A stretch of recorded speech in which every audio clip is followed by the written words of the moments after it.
सबक 8। बादल आए।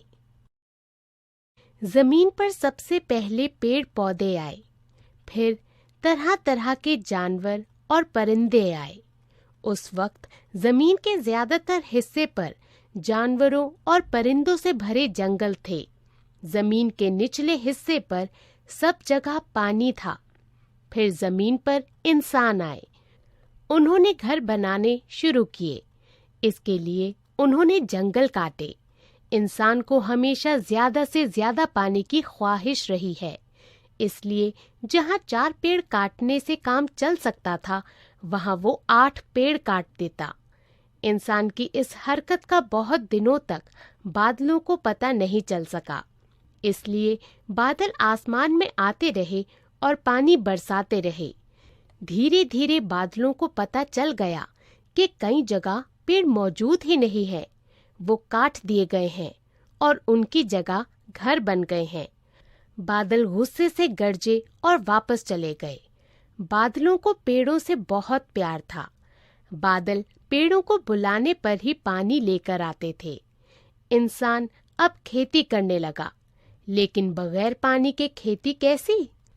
इंसान इंतजार करता कि कब बादल आए, बारिश हो और खेतों में फसल लहलहाए। लेकिन बादल तो इंसान से नाराज हो गए थे।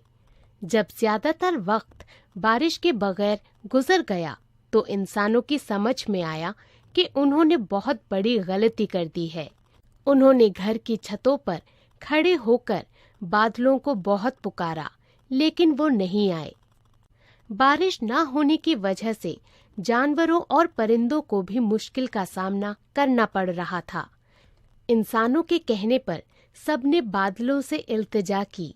कोयल ने बड़े एतमाद के साथ सुरीले गीत गाए। मोरों ने गाने के साथ साथ पंख फैलाकर नाचना भी शुरू कर दिया।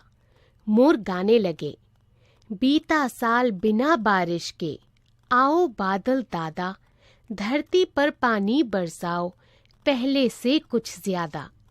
मोरों की आवाज बादलों तक पहुंची। उन्होंने जमीन पर इनका रक्स देखा तो खुश हो गए। खुश होकर उन्होंने पानी बरसाना शुरू कर दिया। नदी, तालाब, धरती सब लपालप भर गए। जंगल में हरियाली लौट आई। फसलें भरपूर हुईं और इंसानों ने जंगलों को दोबारा कभी ना काटने का अहद कर लिया।